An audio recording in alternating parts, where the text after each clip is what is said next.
What is going on, guys? This is Michael Williams from Cartoon Universe, and we're back, of course, with the next Star vs. the Forces of Evil review. These episodes were Club Snubbed and Stranger Danger, and both of these episodes, boy, left us on some emotional / plot cliffhangers, and I am okay with it because they were really good, once again, probably even better than yesterday's. And we're getting more the rest of the week and next week, so the cliffhangers won't last too long. Luckily, we don't have to wait an entire week until something happens. But yeah, these are really good episodes. The first one was a little more lighthearted. The second one is obviously leading more into some pretty dark territory, which is pretty obvious because we see the girl, the person we've been waiting all of these seasons for, the new star waifu, Eclipsa, in action. And it was a good time. So going over Club Snubbed real fast, I really loved the characters that they had in in this episode. They were extremely comedic. Like I said, this season they seem like they're kind of stepping up their comedic game even more than the last two seasons. So I'm really appreciating it. Whoever designed these characters, definite kudos to you because they were really, really weird and amazing and specific. Very, very specific. And it turns out this was not a flashback, and it all makes more sense once you watch the episode. The scene from San Diego Comic-Con was actually, it was near the end of the episode, so all the context before the episode actually makes that scene make a lot more sense than if you're just watching the scene itself without any context. So that makes a lot more sense, and apparently Tom and Star met at the Silver Bell Ball, which is a pretty interesting backstory. I'm guessing it was a year ago because they said that they were dating. They broke up last year, so it was probably the last Silver Bell Ball, or it could have been even the one before, potentially, because we don't know how long between with the time they met and they started dating. We have no idea. But yeah, it was really good. As usual, Ponyhead is over here starting drama, being her ratchet self. I loved how Tom's dad, I think his name was Dave or just something really rare. He's just like a super normal dude. The mom is the giant devil demon lady. She can't even speak words, it doesn't look like. She's just extremely loud and has a deep voice. And the dad is just super normal. Really appreciated that. But yeah, the whole entire episode, Ponyhead, she says that, ignoring people works, club snubbing, as they call it, works. And the Silver Bell Ball is a tradition. They have a bunch of different families from, different kingdoms, different royal families, I should say, and they just dance with each other because reasons. I don't really understand what the point of it is. I guess it's just to get together and kind of solidify their allyship, if that's even a word. And we actually see Stars really trying to mature, I guess, quote unquote mature, by kind of just being a princess and being kind of trying to follow the rules and not start any trouble, because she's kind of had enough. She's really dealt with a lot with Toffee and Ludo Toffee, and it's just been a whole lot, and it's been a gigantic mess. So she's just trying to stay as normal as possible and stay out of trouble. Obviously, the next episode immediately erases that and kind of forces her into a situation where she can't stay out of trouble.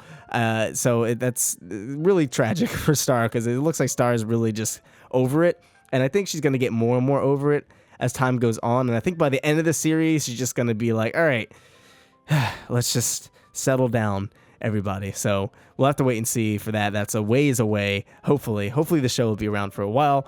But yeah, basically the entire thing is just a montage of people dancing, weird characters, and then just Ponyhead and Star and Tom club snubbing other people, and it was an absolute mess. We actually had some same-sex dancing, which was pretty cool. Ponyhead even reacted to it like, oh! So that was nice. Hopefully Disney doesn't censor that like they censored the episode where all the same-sex couples were kissing. I doubt they will, because they actually ended up going back on that. So that was really cool. Nice little dash of, I don't know if it counts as representation. It wasn't really like a romantic thing per se, but I'm glad that they let that be a thing. That wasn't even a thing that most cartoons would even think to do, so that was really cool. But it turns out Tom is getting the hint, quote unquote. He thinks that Star and Marco are a thing thanks to Rubariot's song, which completely just bodied Star's life. He was not club snubbing her per se. He was trying to give her space because he thought he was kind of gonna be too pushy if he asked her to dance, and he would be giving her what she doesn't want. So it looks like Tom really is learning. He's really maturing. He's changed a lot. We do see him go into his fiery rage for the first time in a while, I believe, but he's been trying to really control that anger for a while, and he's doing a very good job. He's really, like I said, we're seeing these characters really mature, and turns out that Star's like, well, you're just ignoring me. That's messed up. So they end up dancing, and we get the sequence from San Diego Comic-Con. Still such a beautiful sequence. I really love the way it was done. And now Star's catching feelings. She is catching feelings for Tom, so that's going to get very complicated. I don't know where this is going to go, and I apologize to all the Starco shippers out there. In the video when we were covering San Diego Comic-Con, I said it was probably a flashback, and everyone was like, yeah, it's probably a flashback, it's whatever, Starco's a thing. But now it's looking like it's going to get complicated, because now we have a love square of sorts. So now we have Marco is dating Jackie, and Star likes Marco, but Star also likes Tom, and Tom likes Star.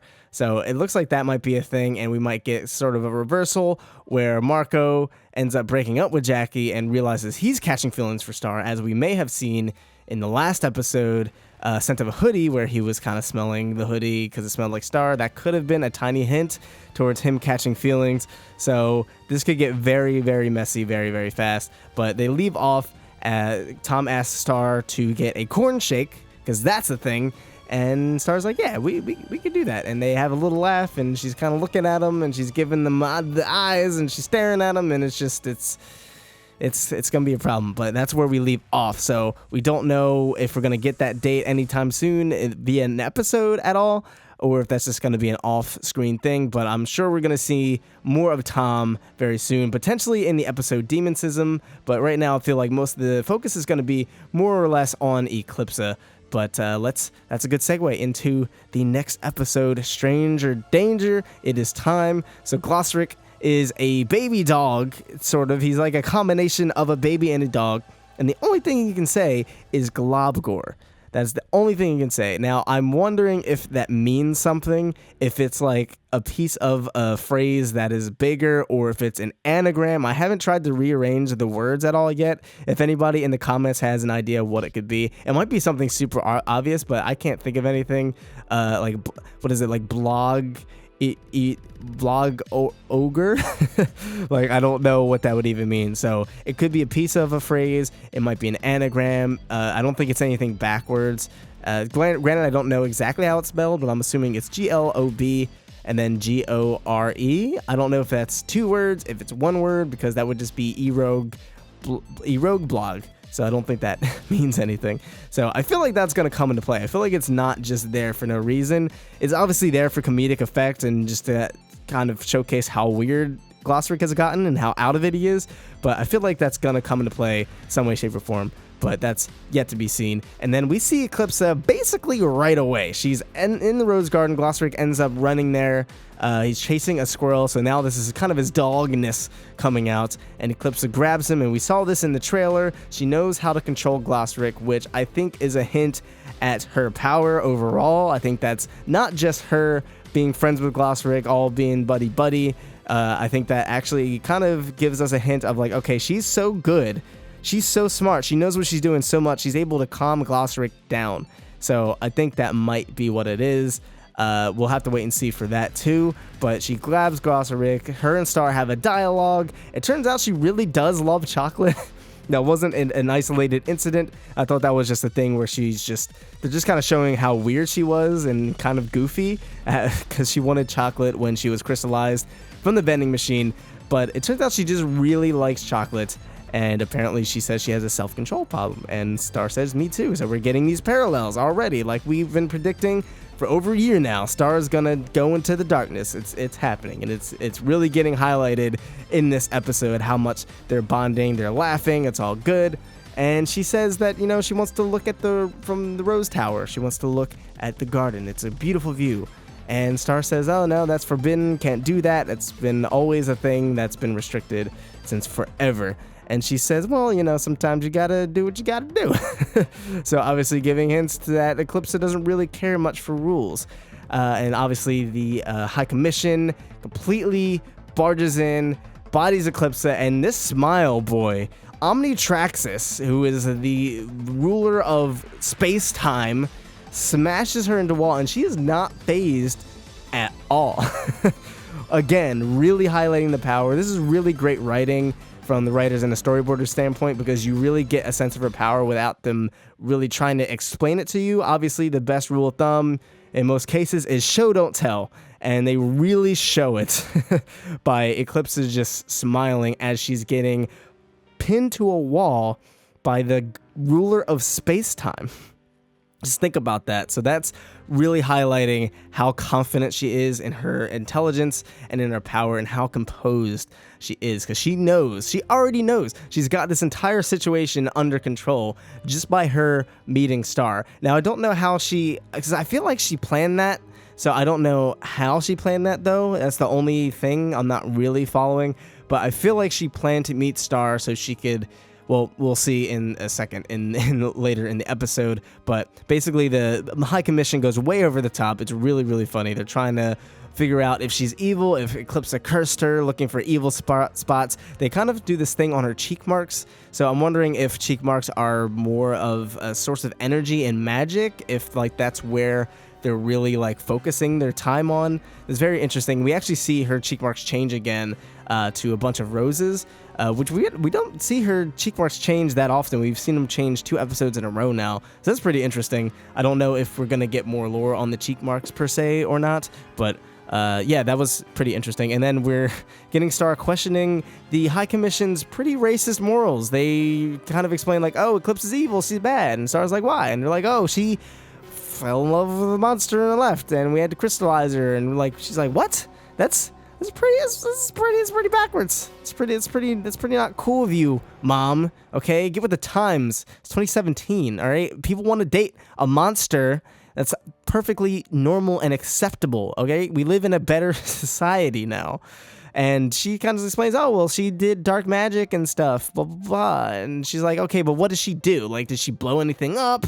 Did she take over the world? Did she kill anybody? And nobody could think of a single thing that she did, which is pretty interesting, because I do think Eclipsa is hiding something, and I do think there is truth to what the High Commission's saying, but I think their reasonings are just kind of messed up, because they do explain that Eclipsa can get in your head and manipulate, and she's very convincing. And I do think that is true to a degree. I do think we're going to see Eclipsa manipulating Star, but at the same time, I don't think Eclipsa is as 100% evil as they're claiming. I think there's somewhat of a middle ground here that Star is going to end up reaching, and that's probably what her main purpose is going to be by the end of the series. I think she's going to bring the monsters, the mutants, everyone together, and I think that's going to be the big thing that she does. But yeah, she's kind of fighting the forces of evil right now, and the forces of evil right now is racism.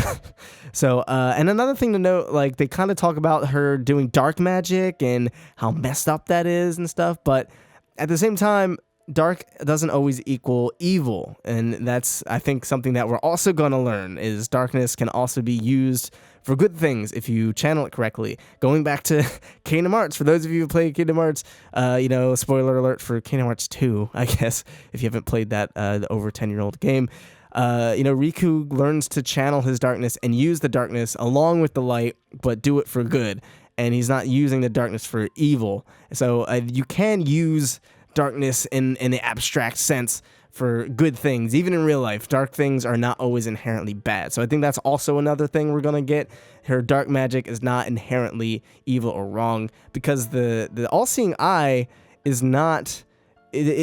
Star used it for a selfish, bad reason, but you could use that for something good, like how she tried to use it to save Glossaryck.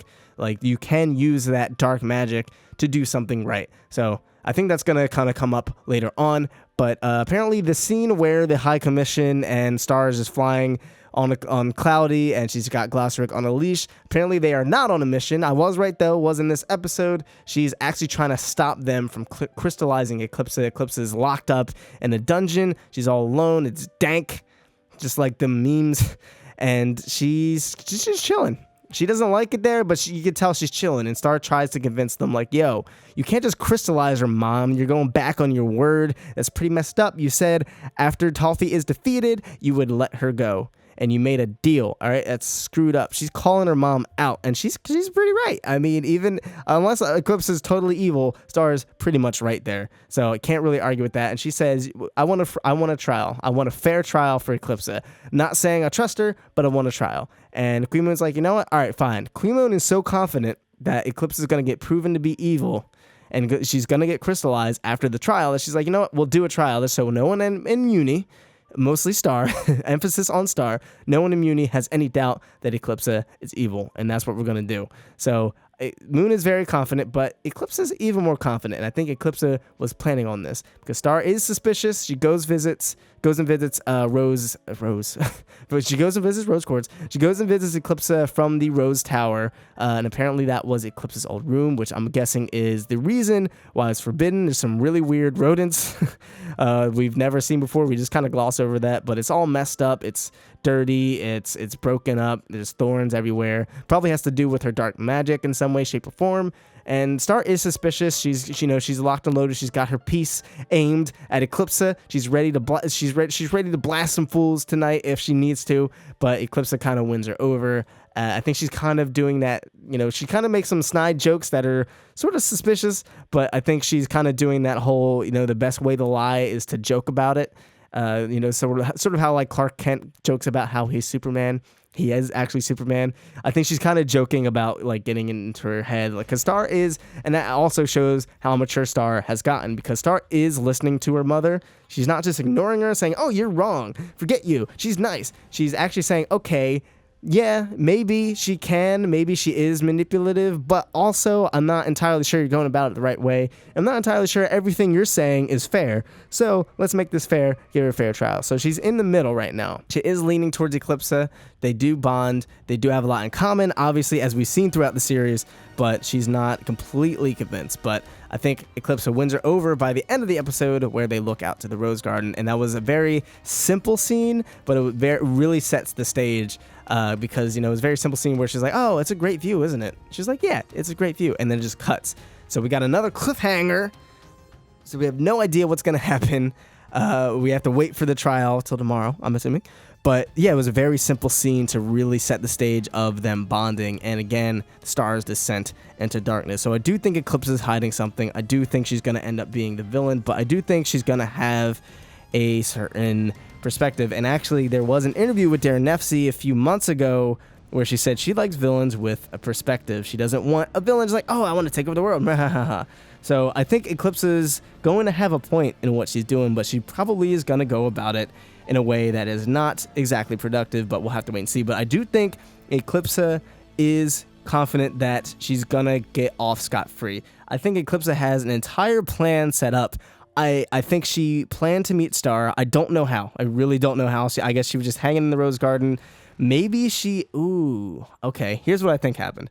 Maybe she this is kind of silly, but maybe she put the unicorn squirrel there, set it for Glossaryck to run into the Rose Garden because she likes the Rose Garden. She waited there for Star so she could meet Star because she knew her and Star were going to have something in common. I don't know how. Maybe she used the all-seeing eye spell before she ended up going to the castle. Maybe she has some type of future sight of some sort. I have no idea, but she seems way too confident and way too sure.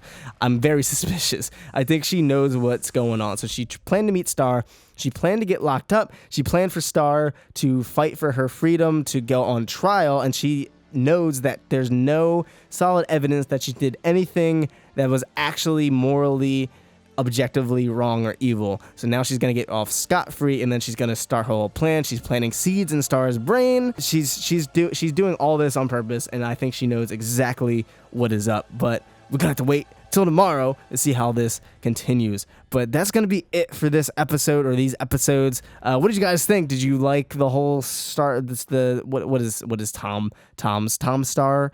Is that the ship name? Did you like that whole thing? What do you think of the characters in Club Snubbed? And what do you think is gonna be going down with the girl, the new waifu, Eclipse? Let us know in the comments down below. If you're new here, be sure to subscribe for more Star vs. the Force of Evil. We're gonna be reviewing all the new episodes that are coming out the next 2 weeks.